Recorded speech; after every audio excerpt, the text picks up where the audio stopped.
Hello, and welcome to episode 3 of Alternate Future of the World. Last episode, we saw a giant war in East Asia which led to China and North Korea's collapse.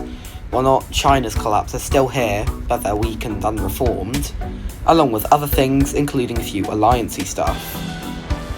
I highly recommend that you watch episodes 1 and 2 to get up to speed, and without further ado, let's get on with the video, shall we? Okay, so the first thing we'll see in this scenario is something more alliancey. And first off, regarding NATO, some people will actually be leaving it. Now, you may be wondering why people would leave it. Like, it's probably one of the strongest alliances in the world as of now, so why? Now, to answer your question, dear unimaginable person, if you refer back to episode 1, America invaded Cuba. Now, this led to Cuba becoming America's 51st state. Yeah.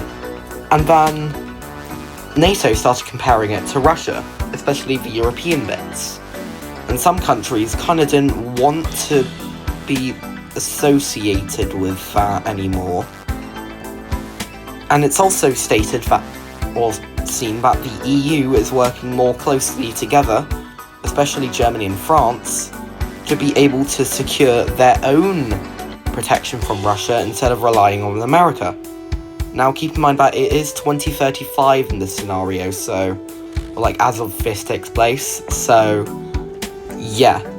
Anyway, some countries that will be leaving NATO are Luxembourg, Sweden, Estonia, Latvia and Lithuania, Croatia and Slovenia, Romania, and finally, Greece. Now this would hurt NATO very, very severely, as 9 members just left, most of them in Eastern Europe, which probably could prove something. I don't know. But some people actually end up joining the alliance as well, including Azerbaijan and Ireland, which complete their ratification process and, do some stuff. Moving on to other alliances elsewhere, we see mainly in Asia, Manchuria joining the PDO, and Bangladesh joining ASEAN. This is because Bangladesh, after a little bit of an economic crash, decided to adopt the currency of ASEAN, or wanted economic aid from ASEAN. Come on, why is there a blue line there? But anyway, I don't know, I gotta do some research on this actually. Anyway, that'll conclude what the alliance sector is up. And now we will get on to the final bit of this video, or main bit of this video, being Africa. Okay, now Africa. We know them, we love them. Yes, I think it's the second largest continent in the world. Home to the probably not fifth largest economy. I'd guess by now it'd be pretty strong. But it's also housed to the most separatist movements in the world. Well, probably not, but there's certainly a lot of them, and some of them in this episode will be gaining independence. Now, I'll just be talking about them while doing the map for it. Yeah. Okay, so first off in Somaliland. Now, Somaliland was a separatist region in Somalia, or is a separatist movement in Somalia.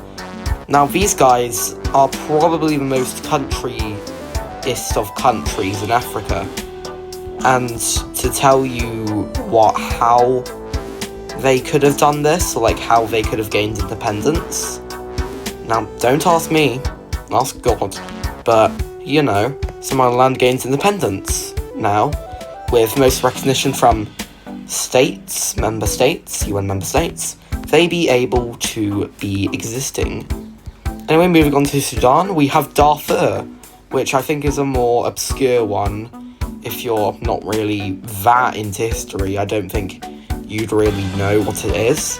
But Sudan would be letting this region go.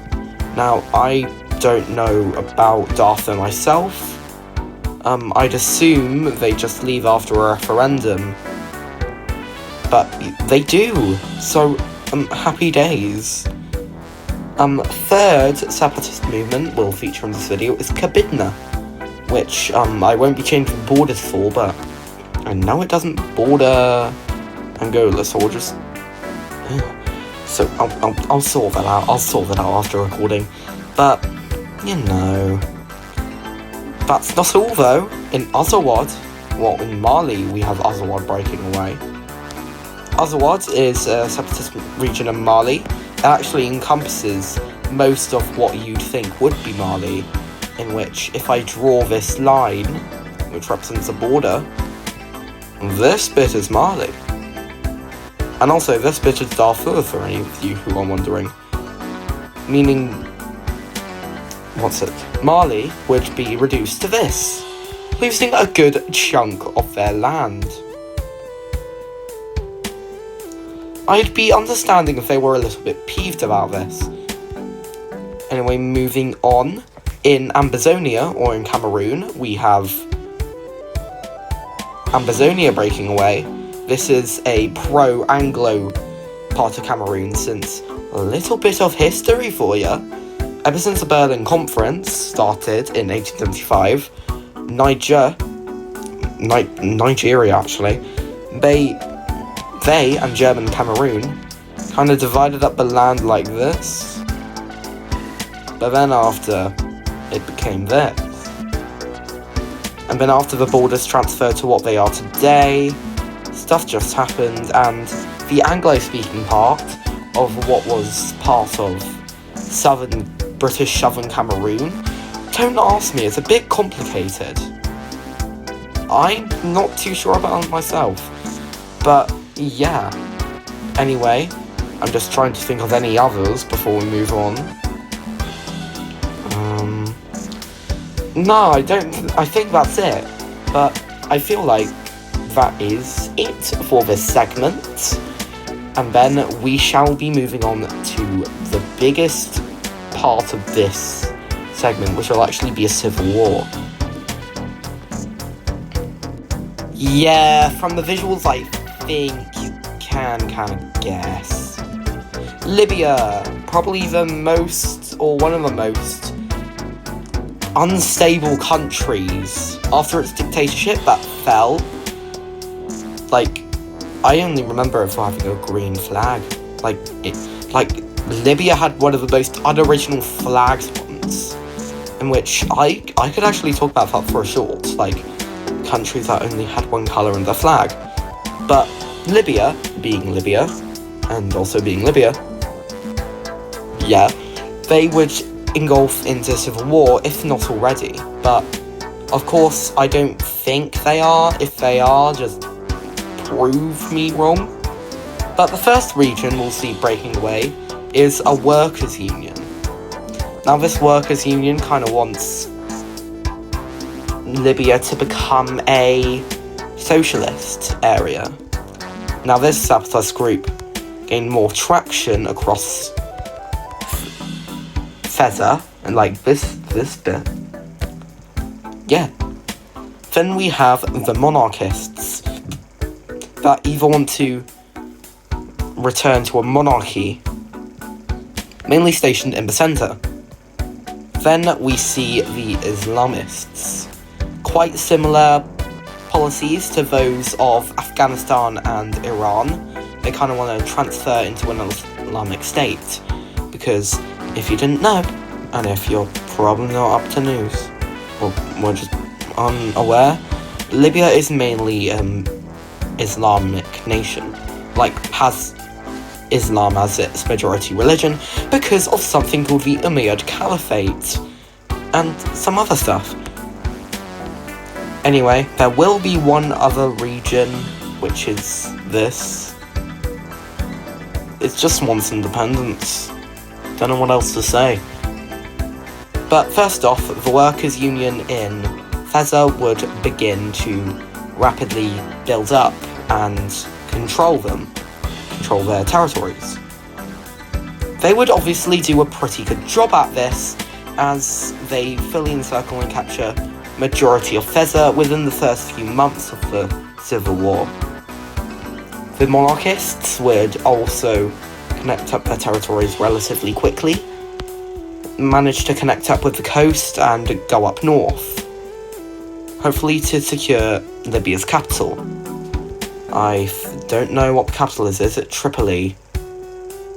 I think it is. Let me just consult my map. Yep, it is. Hooray. And they actually capture Tripoli, meaning Libya's plunged into chaos. Anyway, Serensia is, especially northern Serensia, is plunged into Islam, or the Islamic government.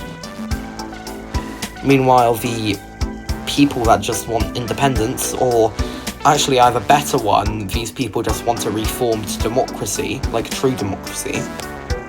These guys are kind of being beat. The monarchists make their way through, they fight the Islamists. I'm just going to call these the Islamists. No hate towards Islam, by the way, of course.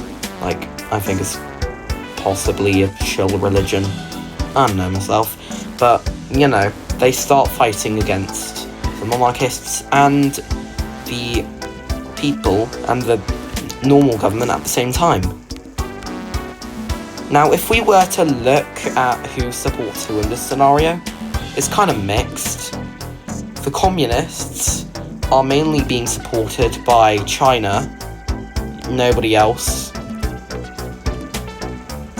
The monarchists are mainly being supported by, like, Qatar and Saudi Arabia. The Islamists, as I said before, being main supporters being Iran and Afghanistan. Democracies mainly being fought by multiple European nations. Now, I'm probably going to get cancelled for this, but the Libyan Workers' Union begins to connect up. Moran Feza continues to fight back, and, you know, do some stuff. Who doesn't love stuff? Anyway, the monarchists continue to move into the desert, squeezing the almost dead government into the Sahara, albeit, oh yeah, the majority of it is in Sahara, isn't it? And here is where we actually see another group after the Democrats expand. Anarchy. Oh, God. Oh, come on. Anyway, anarchy appears in Libya. This is mainly, stuff that kind of hasn't been controlled yet. Or like guerrilla fighting, which easily gets suppressed by the bigger governments. Like, everybody beats back the anarchists. Nobody wants an anarchist country. Most of them want independence. And it's around the state when the literal government just falls. Just like that.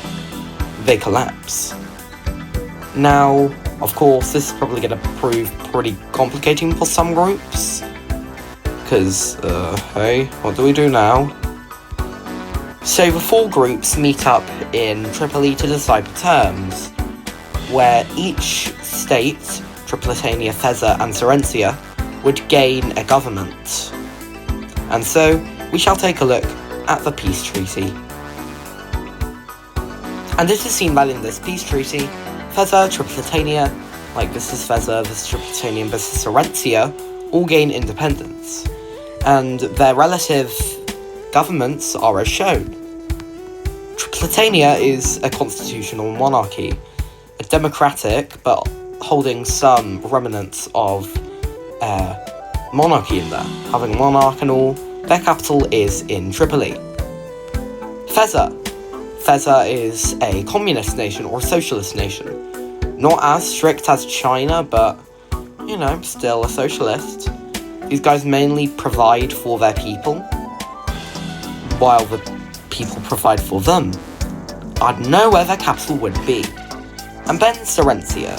Serensia is an Islamic democracy, quite similar to, I think, Egypt or Saudi Arabia, albeit Saudi Arabia is not a monarchy. So, yeah, that happens. Anyway, some more alliance stuff before we round off the episode, and me being a dumb little boy and not doing this. Yay. Anyway, some more little alliance stuff. Another person is going to be leaving NATO. Yeah. Hungary. Now, Hungary probably should have been introduced on the list for the first time, but just so you know, Hungary in recent years, especially in I think the early 2020s, or 2024, these guys were becoming extremely chummier with Russia, and that doesn't prove to fail here. They managed to leave NATO and actually start to work closely with Russians and CSTO in general. Speaking of CSTO, we see some more countries join them, including, including Mongolia and Xinjiang. And some members that finally gain membership status are Uzbekistan and Afghanistan. Russia now holds a strong, firm grip in Central Asia. It only needs 2 more stands to complete the stan. Well, technically 2. Well, technically 3 actually. And Mongolia. And then they'd be set. Not to mention all of the free expansion that could happen in Eastern Europe and the Balkans. So yeah, Russia's probably gonna do some wacky stuff in the next episode. Anyway, that will conclude it for this episode of Alternate Future of the World. Let me know what you think, and if you got any suggestions or comments, leave them in the comments below. That's what they're there for. Comments are for comments. Anyway, thank you for watching, and I'll see you in the next video. Bye bye.